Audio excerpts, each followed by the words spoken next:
Kung sakali, darating ang araw na tayo ay kunin ng kamatayan, sigurado ka bang sa langit dediretso ang iyong kaluluwa?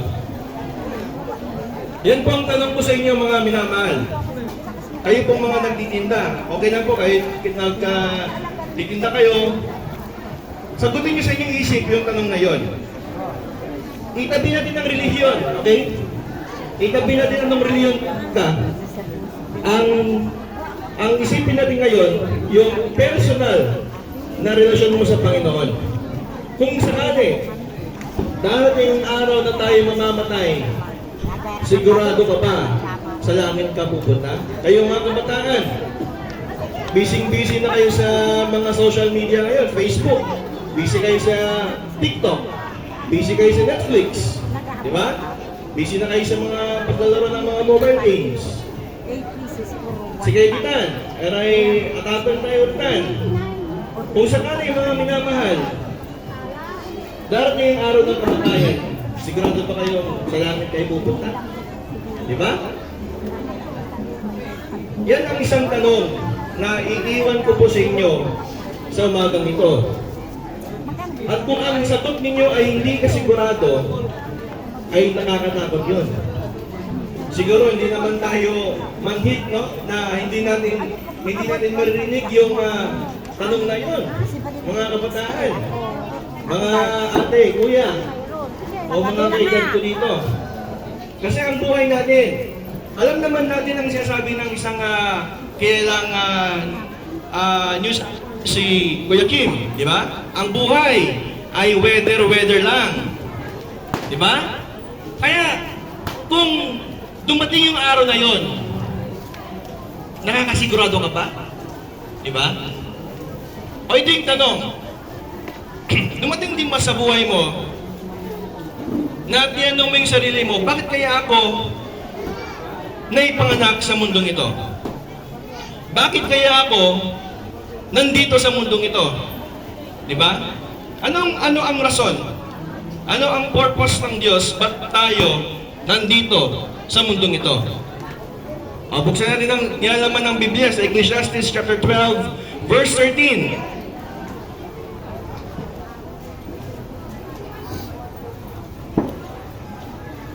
Sabi ng Ecclesiastes chapter 12, verse 13, let us hear the conclusion of the whole matter. Alright? Fear God and keep His commandments, for this is the whole duty of man. Kaya tayo nilikha sa mundong ito upang magbigay takot sa Diyos at kailangan nating sundin ang Kanyang utos. Yun po talaga eh. Yun yung rason bakit tayo nandito sa mundong ito. Pero, mga minamahal, aray nagagamit dyan na tagbugal yun. No, akira sa ito ko, bago sa purpose ko yung mambibilay, bakit nabago ang kanyang purpose sa kanyang pamumuhay dahil po sa kasalanan. Ano po? Kung titignan natin ng Book of Genesis, chapter 3, verse 2, Genesis chapter 3, verse 6. Ito po ang sinasabi ng Genesis chapter 3, verse 6.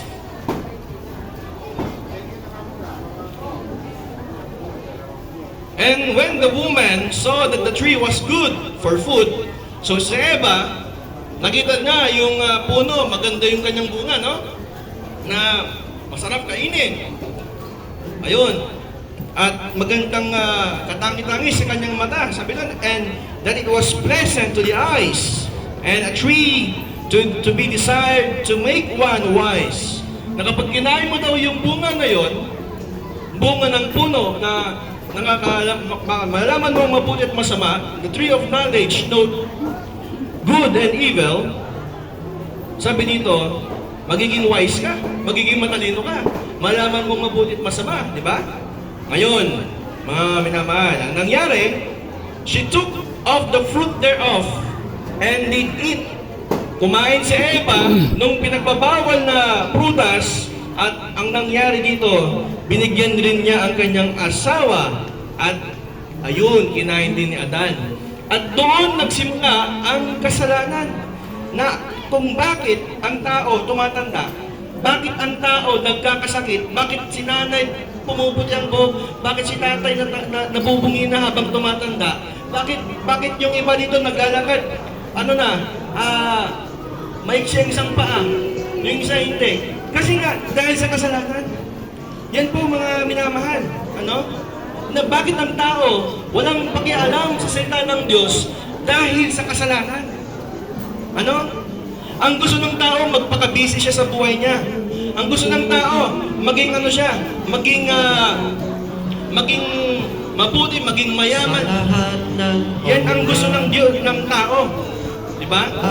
Kaya, minamahal, dito po sa buhay po natin, bilang isang tao, mayroon ka dapat personal na relasyon sa Panginoon. Kung ikaw ay isang tao, meron ka dapat kasiguraduhan. Ilang Diyos. Ngayon, mga kaibigan, Panginoon. dito po, balik po tayo sa ating pong inaaral dito. Ika'y walang katulad. Dahil po sa kasalanan, nagkaroon ng disconnection.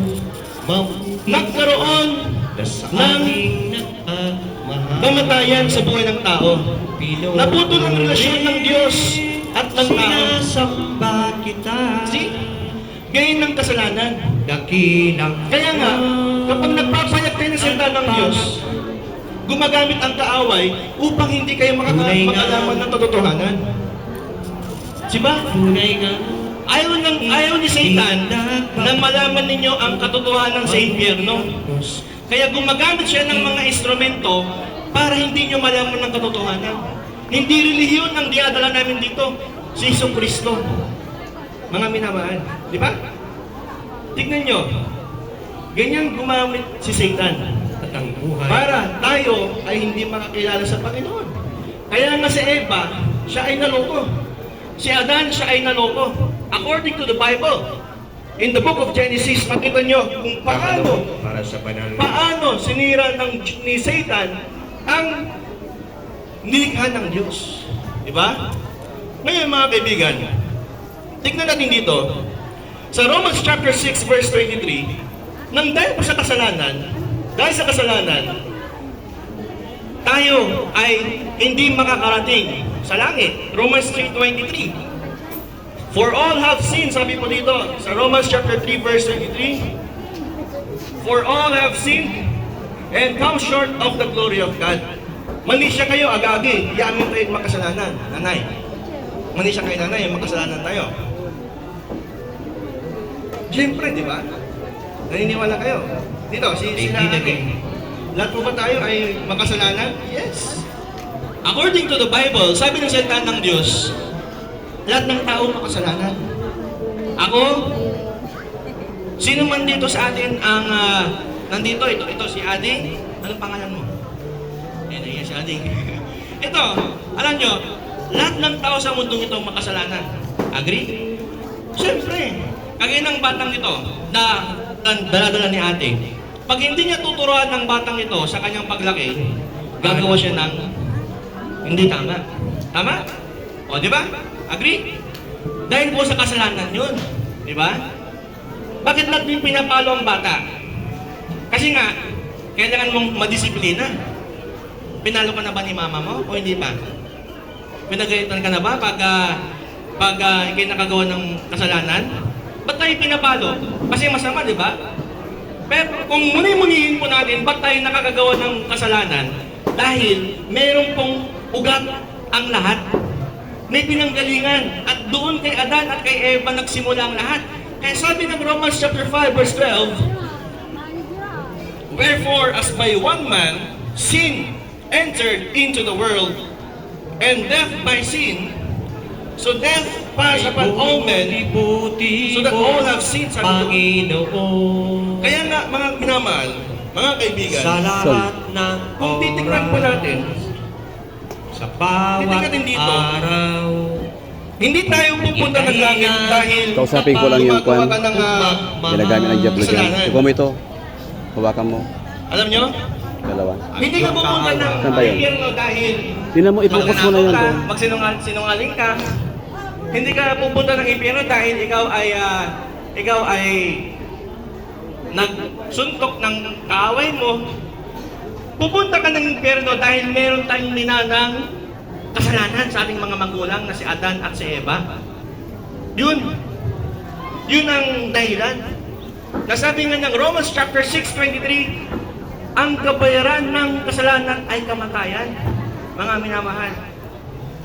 No, akinat sikat tayo. At maniirap tayo, akinat kailangan, o dyan tayo, ya manlalako tayo, agaw-agaw. No, akin tayo, at o dyan, ya manlalako tayo pisi-pisi, karani-karani. Kasi, kailangan tayo mabilay, di ba? Kailangan nating mabuhay. Kailangan nating hanap buhay para may papakain tayo sa ating mga magulang, sa ating mga kapatid, sa ating mga mahal sa buhay. Di ba? Yan ang kabayaran ng kasalanan. Yan ang kabayaran ng kasalanan. Di ba? Kaya ito, kapatid mong mga to, pag ito mga kapatid mo, hindi sila tuturuan sa paglaki, anong mangyayari sa kanila? Hindi sila gagawa ng mabuti, di ba? Kaya nga tinuturuan natin sila, kailangan ng may gabay, kailangan meron silang magulang na magtuturo sa kanila. Dahil sila, tayo, ako, tayo, sa harap ng Diyos, magkasalanan. And dahil sa kasalanan, hindi tayo pupunta ng langit. Ngunit, ito, hindi nagtitigil ang kwento doon, mga kaibigan. Walay regalo ya Diyos. Yun siya tayo namin. May regalo ang Diyos sa atin, mga minamahal. Meron pong pag-asa pa. Siguro naman po alam ninyo ang John chapter 3 verse 16. Alam niyo ba yun? O hindi? John 3:16. For God so loved the world. Di ba? John chapter 3 verse 16. Yan. That He gave His only begotten Son, that whosoever believeth on Him should not perish, but have everlasting life. Inatnaro ya Diyos susang katulad sa mundo. Si kayo, siya, si Atse, si Adi, si Kuya, yaman kagalip natin, ya kalabasa, inatnaro tayo, ya Diyos tayo. Inatnaro to tayo. Kaya lang, sa imbagay Biblia, interto so anak to. Binigay niya ang kanyang kaisa-isang anak. Ang tanong, kaya niyo bang isakripisyo ang anak ninyo para lang sa ibang tao? May anak na po ba kayo, ate? Ilan po anak ninyo? Sikreto lang natin niyo. Yung isang anak mo, ate, kaya mo bang isakripisyo para sa aming lahat? Hindi, di ba? Hindi, di ba? I mean, kaya mo yung anak mo, kaya mo siyang mamatay para sa lahat? Hindi, di ba? Si ate na nakapula, kaya nyo bang isakripisyo ang anak ninyo na isa para mamatay lang para sa aming lahat? Sa ginawa naming kasalanan? Hindi, di ba? Diyos. Oh. Ngayon, ang Diyos po natin, kung titigan natin, sa pagmamahal niya sa atin, ibinigay niya ang kanyang buktong na anak para tayo ay maligtas. Pero meron tayong gagawin. Kung ikaw ay maniniwala sa Kanya. Sabi nga ng John chapter 3 verse 16, sino man ang maniniwala sa Kanya ay hindi mapapahamak. Saan hindi mapapahamak? Sa impyerno. Ayan po mga kaibigan. At magkakaroon ng buhay na walang hanggan. Ayan po mga minamahal.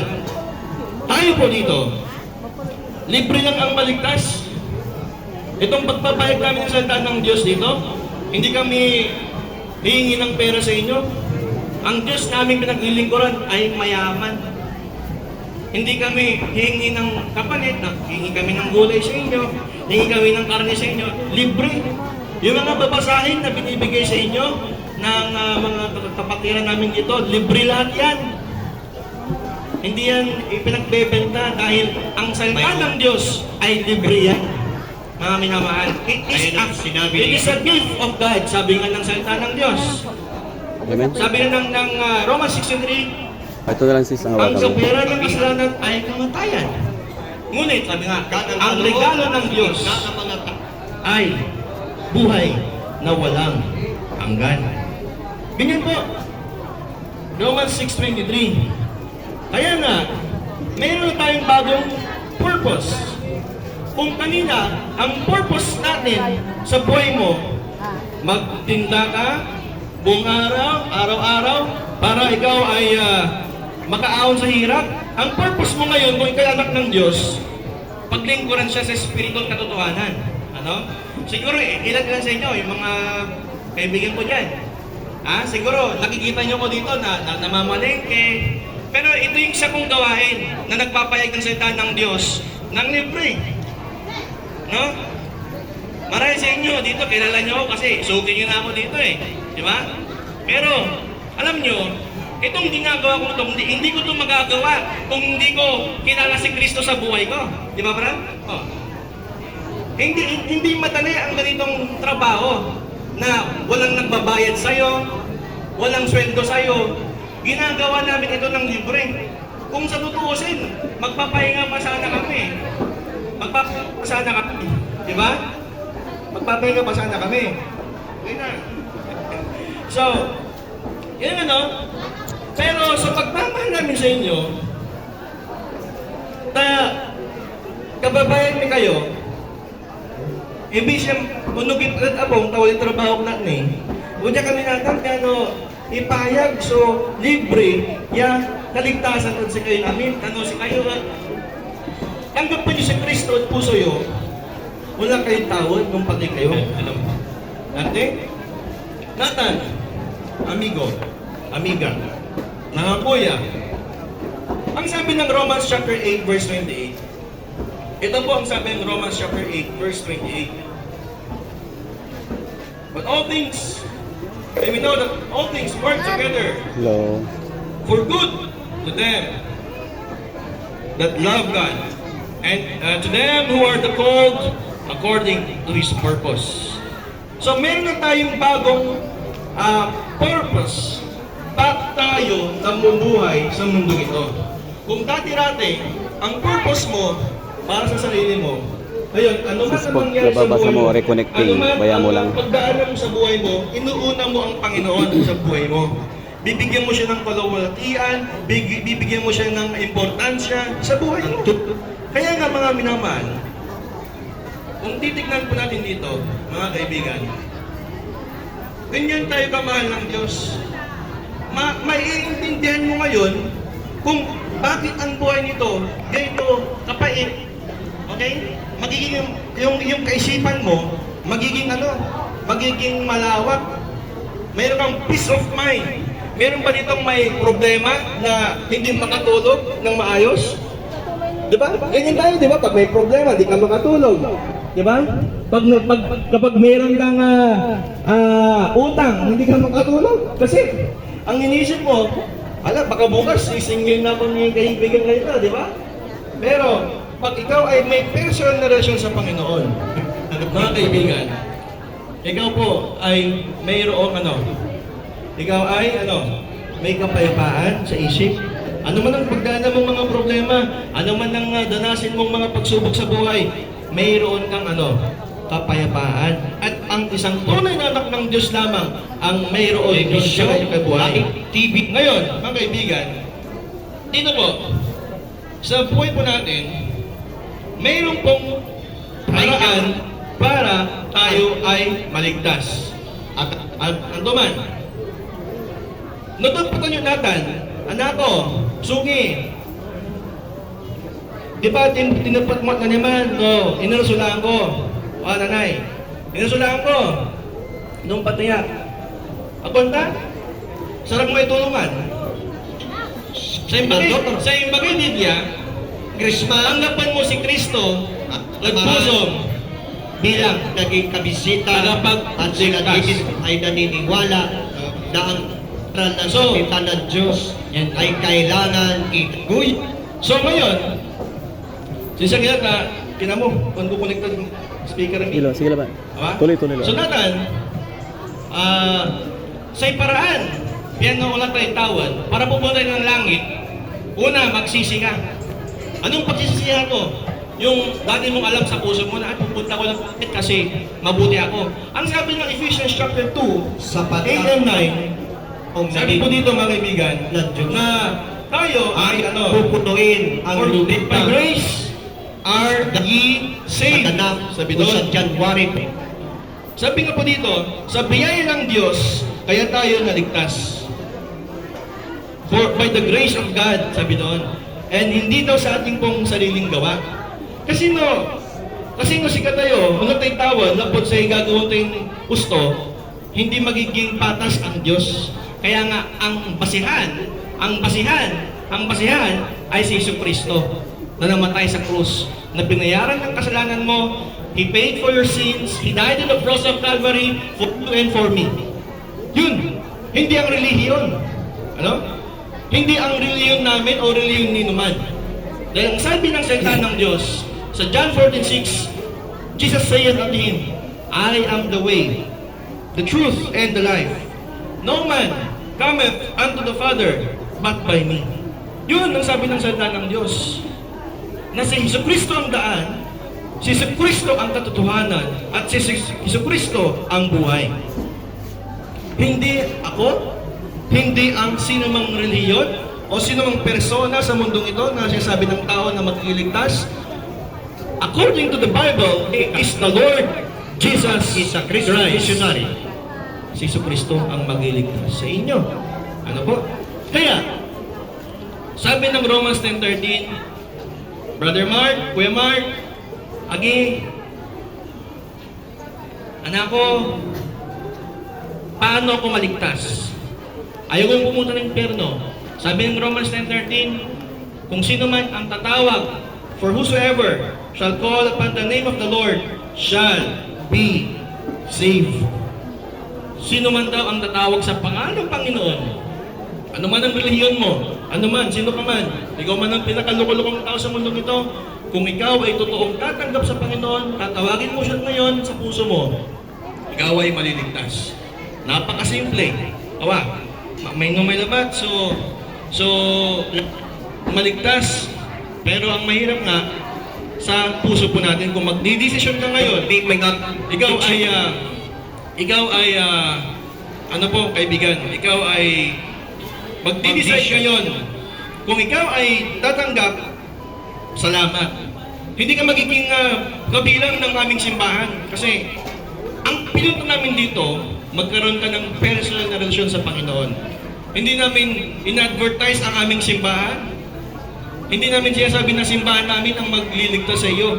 Ang Panginoong Jesucristo na namatay sa cross ng Kalbaryo. Kaya, ang tanong ngayon, kaibigan, gusto mo bang tanggapin si Jesucristo sa puso mo? Gabay yun, tanggapin si Jesucristo sa puso yun? Saan nga pagagawan yun? O si kayo mandadangan kayo na lugar-lugar yun, pusto yun, may bali no, mandasal kayo, insahin dasal yung gawin ko. Ang tumbok kayo, no, gabay yung tanggapan si Kristo, nga pinabalang man si kayo. Walang mawawala sa inyo pag tinanggap niyo ang Panginoon. Mas magiging secured ka nga eh, di ba? Kaya, mga minamahal, magpipray ako ngayon, i-resume kita, come on, dinungal nyo. Sana pinakinggan nyo ang mensaheng ito na dadala ay aming ng pinaka. Biblia. Ngayon, mananalangin ako mga kaibigan, at kung gusto mong maligtas sa impyerno at gusto mong tanggapin si Jesucristo, ikaw ngayon ay manalangin kasama ko. Sumunod po kayo sa sasabihin ko. Panginoong Diyos sa langit, ako po ay nagpapasalamat sa iyong pagmamahal sa akin.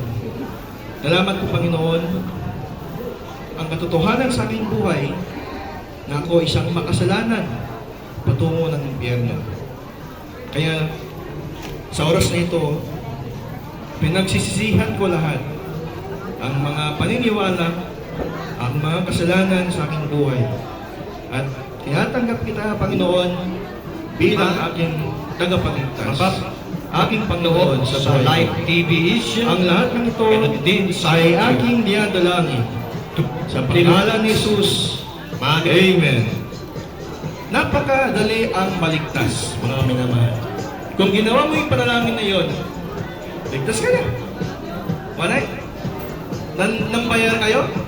Hindi, di ba? Nanghirap kayo? Hindi. Nagpapago pa kayo sa cross? Hindi. Kayo ba ay naglati ko sa likod ninyo? Hindi. Anong ginawa ninyo? Tinanggap niyo si Kristo. kami gagawin Tinanggap niyo si Kristo. sa dakot at luneta. Manalangin kayo. Simple lang. Hindi ka na nahirapan. Nakatayo ka lang dyan sa pwesto ninyo. Ganun, maligtas. Ayon sa salita ng Diyos. Amen? Oh. Ganun kadali ang maligtas. Pero ang mahirap, kung ikaw ay tatanggi sa salita ng Diyos. Yun po, mga minamahal. Kaya, Eric, Kimidya, amigo mi, magbalag salamat at sagay namin. First John. Maraming salamat po 1 John chapter 5. sa inyo pong pakikinig. Pero bago namin kayo iiwanan dito, ito po ang sinasabi ng Biblia sa 1 John chapter 5 Ay na ito po yung magbibigay sa atin ng kasiguraduhan na pupunta tayo ng langit. O, di ba? Singasay anak yun. Parang itong hawak ni Kuya ngayon. Ang magpapatunay na anak ngayon ay birth certificate. Di ba? Sabi na itong birth certificate natin sa 1 John tunay chapter na 5, ika'y walang katut. sabi ng verse 13, these things, ang mga bagay nito, ay aking isulat sa inyo, na kayo ay maniwala sa pangalan ng anak ng Diyos, na malaman ninyo na meron kayong buhay na walang hanggan. At para kayo ay maniwala sa pangalan ng anak ng Diyos. At yung tinatawag na yun na pangalan ay si Kristo na anak ng Diyos. Di ba? Ayan. Araw natin, so, katibayan. Itong katibayan na tayo ay anak ng Diyos, Audio pa. Oh, boss. tayo ay ligtas. Yes, sir. Kung Iubos mo na. Kung tatanungin mo ako Details ngayon. dito. sabi pa ng John Iubos niya na. 1:12, Details dito. but as Malinaw many ko as siya. receiving to them, Marami gave Him pang tao. power to become the sons of God. Amen? So, maraming salamat po, mga I-acknowledge mo. Hindi natin kasama mga yan. maraming salamat po sa pag-iinig. Bago kami nalis, pag may kaiba, raraming ng kwarta, ha? Pag may hihingi ng pera sa inyo, hindi namin kasama mga yan. Baka magkamali po kayo na magbigay ng pera sa amin. Hindi po kami humihingi ng pera. Ang pagpapayag namin sa Dagupan, sa Lingayen, sa Kalasyaw, sa saan man kami mapadpad, libre ang pagpapayag ng salita ng Diyos. Ang ganyang mga gawain ay hindi po namin ginagawa dahil ang salita ng Diyos ay libre. Ang Diyos na pinaglilingkuran natin ay mayaman na Diyos. Mayaman sa Diyos tayo. Agto kailang sa kwarta. Yan, karo-karo, totoo. Yan, mandungo yun sa salita ng Diyos. Sa salita ng Diyos, libre. The gift of God is eternal life. Di ba sa regalo, libre? O, di ba? Akin nanay, doon na kayo bibigyan kita regalo, babayaran mo ba yun? Hindi, di ba? Libre ang salita ng Diyos. Kaya nandito kami, libre. Kaya pag alis kami at may hihingi ng pera sa inyo, hindi namin kasama yon. Nasa sa inyo na po yan kung magbibigay kayo. Pero kami, libre ang dala-dala naming salita ng Bible Diyos. Baptist Church. Bible Baptist Church kami, sa Dagupan kami. Pero taga-kamit Bugal yun. Si Father ko, maestro Dumanday. Shakmat, mantatrabaho dyan online. Pero, yung nandito kami sa pagmamahal namin sa inyo. Kasi ayaw naman namin na magpayag sa Dagupan na hindi kami nag-share dito sa Bugal yun. 10 taon na kami sa Dagupan na nagpapayag ng salita ng Diyos. Ba't dito hindi kami makapagpahayag? Di ba? Oh.